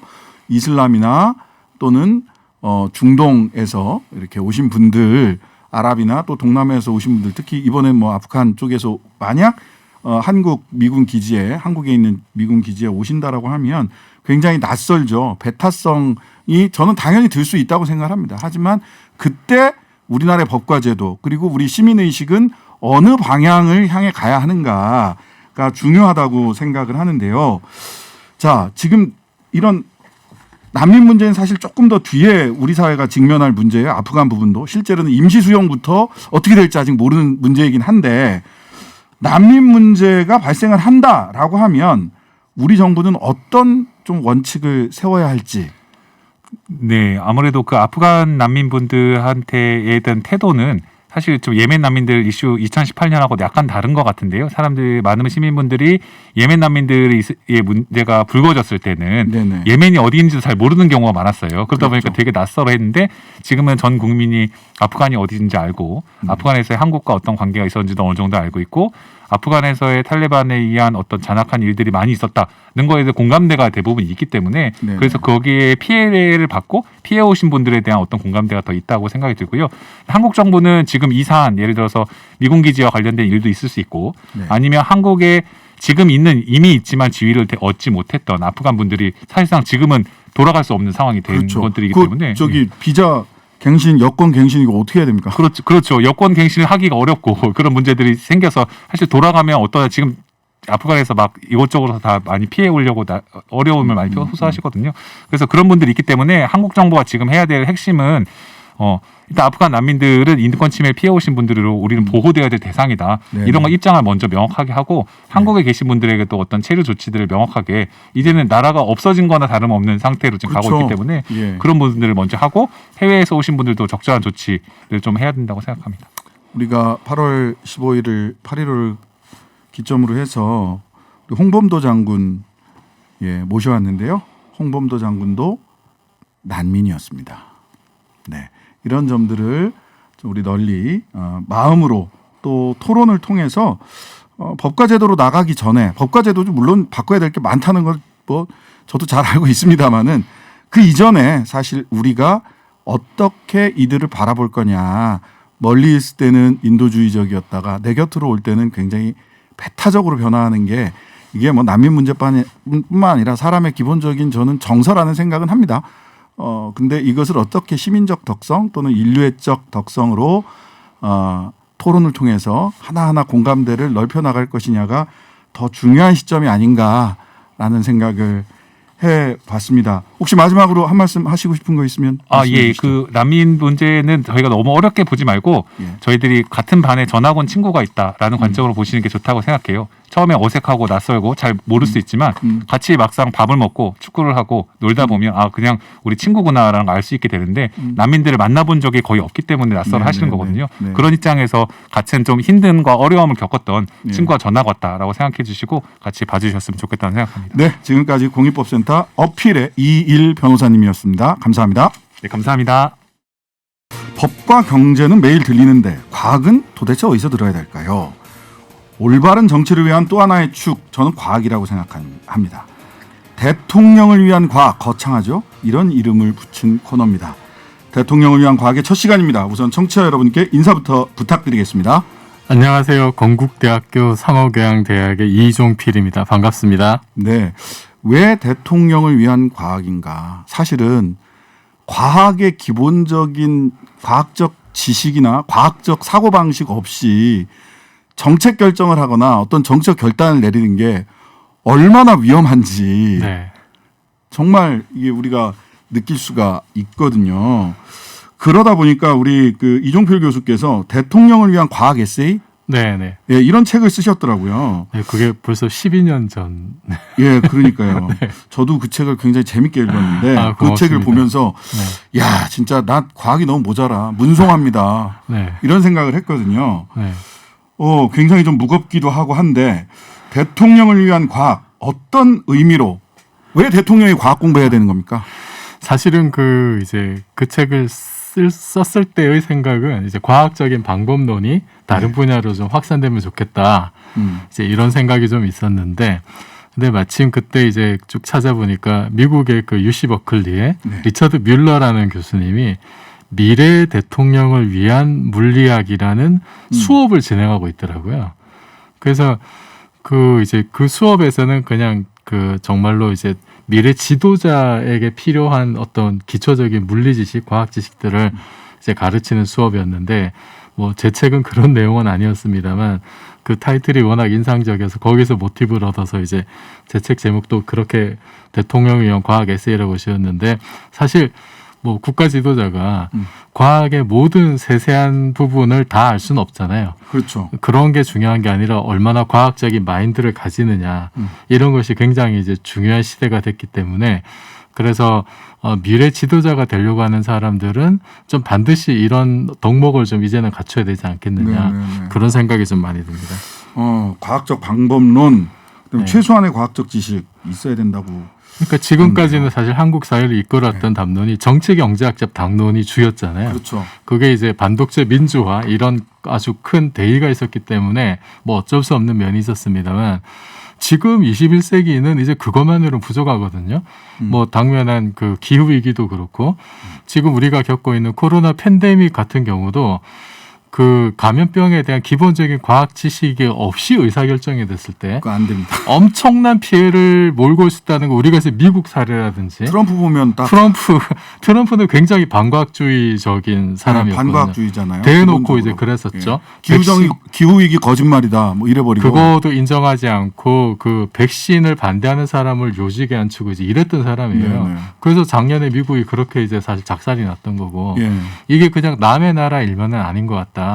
그래서 이제는 앞으로는 한국 사회도 21세기 이제 뭐 G7 이런 얘기도 하고 있는데 정치 경제학의 담론만큼이나 이제는 과학적인 담론도 굉장히 중요한 시대가 되었다. 그래서 네. 제가 이제 그 우리 프로그램에서 이종필 교수님을 모신 이유가 남의 나라에서 비과학적인 결정을 했던 것들 트럼프를 보면 그 백신 음모론자를 요직에 앉히고 기후 위기도 거짓말이다 이렇게 얘기하는 사람들 막 갖다 썼단 말이죠. 네.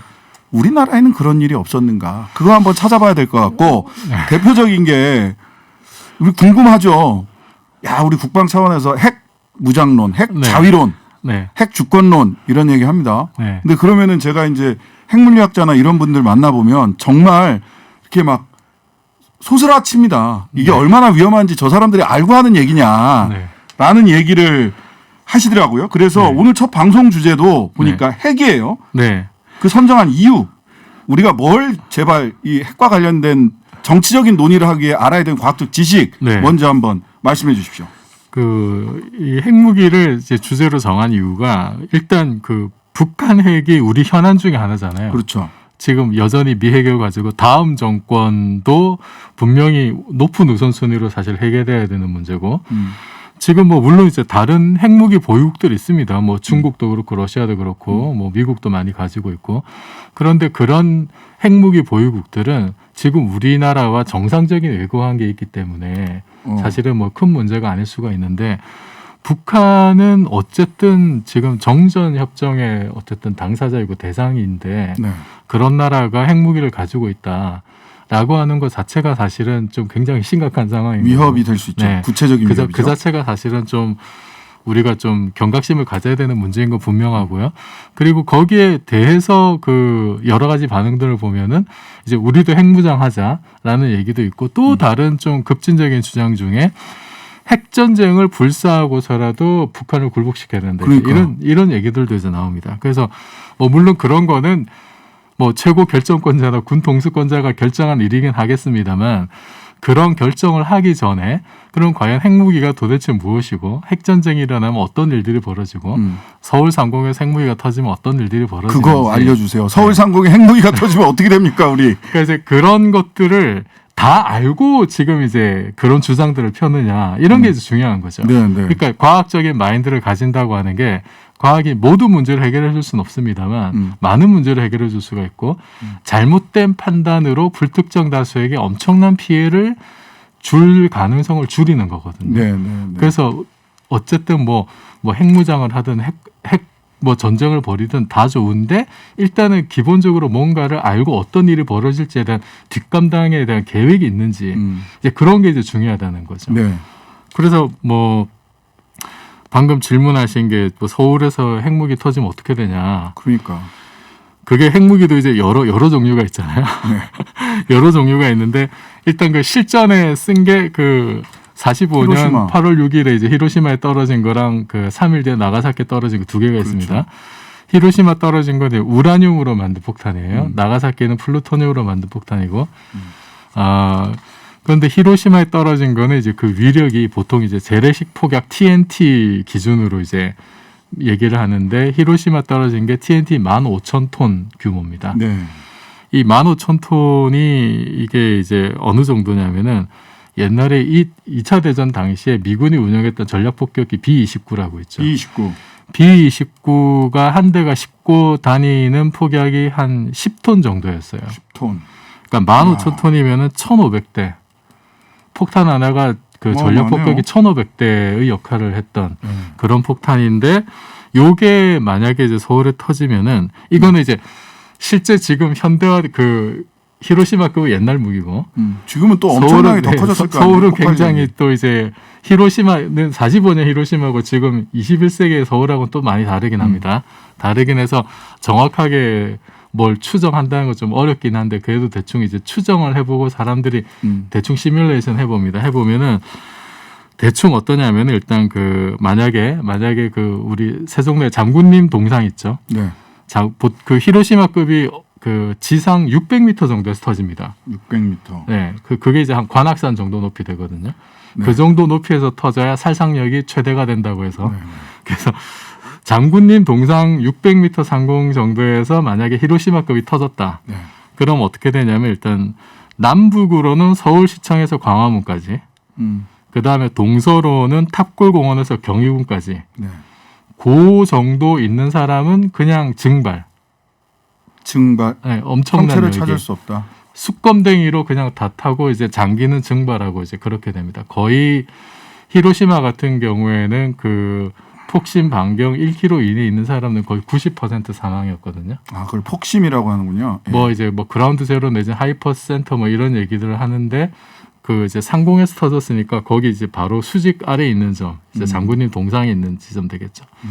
거기서 대략 한 반경 1km 안에 있는 사람들은 그냥 90% 이상이 수검댕이로 타고 증발해서 죽고요.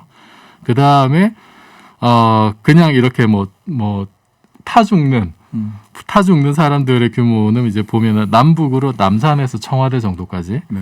그 다음에 동서로는 동대문에서 이화여대 정도 있는 사람들은 한 절반 가까이 그냥 죽는 걸로 네, 그렇게 지금 추정이 돼요. 요게 이제 히로시마급입니다. 실제 터졌던 15,000톤. 근데 지금은 이거보다 엄청나게 더 지금은 어떠냐면은 그 미국이 가지고 있는 것 중에 이제 보통 우리가 사회 언론에서 메가톤급 이런 얘기 하잖아요. 메가가 100만이라는 뜻이잖아요. 네. 그러니까 메가톤이 TNT 100만 톤이라는 뜻입니다. 네, 네. 실제로 100만 톤급 핵무기가 있어요. 지금 15,000톤 얘기하는데 지금 네. 100만 톤. 네. 100배죠, 그러면은. 네, 네, 네. 그거 터지면은 그냥 서울 전역이 살아남기 힘들고요. 네. 네, 사실상. 근데 그러니까 이러면 안 돼. 그러니까 이 핵전쟁 불사론 뭐 이런 거 하면 안 되는 거 아닙니까? 과학적으로. 북한이 가지고 있는 게 대략 한 이제 마지막 핵실험을 했을 때 이제 그 6차 실험을 했었는데 그때를 대략 추정하기로 한 5만 톤에서 10만 톤, 많게는 20만 톤 정도로 봅니다. 야. 20만 톤 하더라도 거의 히로시마급의 10배 이상이죠. 그렇죠. 그게 터지면은 최소한 강북 지역은 초토화합니다. 강북 지역은. 이게 이제 핵무기가 터지면 일단 엄청나게 그 뭐 핵실험이나 아니면 실제 이제 히로시마의 사람들 증언한 거 보면은 그냥 새로운 태양이 하나 떠오른 것 같다고 해요. 새로운 태양이 떠오른 것 같다. 화구가 하나 생겨. 화구가 수백 미터짜리 화구가 생기고 그 화구 표면 온도가 이제 태양보다 훨씬 뜨겁게 되고 그래서 사람들이 일단 엄청난 열기를 느껴요. 그래서 그 안에 있는 사람들은 그냥 그대로 즉사하는 거고 멀리 있는 사람들도 그냥 타 죽습니다. 타 죽는데 실제 히로시마 같은 경우 어떻게 되냐면은 멀리 있는 사람들도 피부가 녹아내려서 그렇죠. 피부가 이렇게 그 흘러내려서 가죽처럼 이렇게 덜렁덜렁거리고 뭐 머리가 부풀어오고 눈알이 튀어나오고 사람들이 너무 뜨거운 열기 때문에 전부 다 강으로 뛰어듭니다. 네. 그런 일들이 벌어져요. 그게 히로시마급만 해도 그런데 그 10배, 20배 되는 게 한 뭐 수십만 톤 정도 터져도 강북이 초토화되고 실제 히로시마에서는 그때 인구가 30만이었는데 처음에 폭탄 터진 몇 초 만에 사망한 사람이 8만 명에 달해요. 8만 명. 거의 3분의 1이. 그러니까 이제 엄청난 열기 때문에 죽고 그 다음에는 이제 충격파가 떴을 거 아니에요. 예, 그렇죠. 그 충격파가 이제 히로시마급 같은 경우에는 시속 뭐 300km가 넘었다 그래요. 그 고속철 속도죠. 그러네요. 충격파가 고속철 속도로 퍼져나가면서 어떻게 피할 수가 없죠. 그래서 문제는 건물 같은 게 다 작살난다는 거예요. 엄청난 내진 설계가 돼 있지 않으면 건물 같은 거 다 작살나고 그러면 도심에 있는 큰 건물들 뭐 내진 설계 안 돼 있는 건 일단 다 무너지고 그 안에 있는 사람들 많이 죽는다고 봐야죠. 그러니까 서울 인구가 1000만인데 10%만 사망해도 100만 명 사망. 100만 명 사망.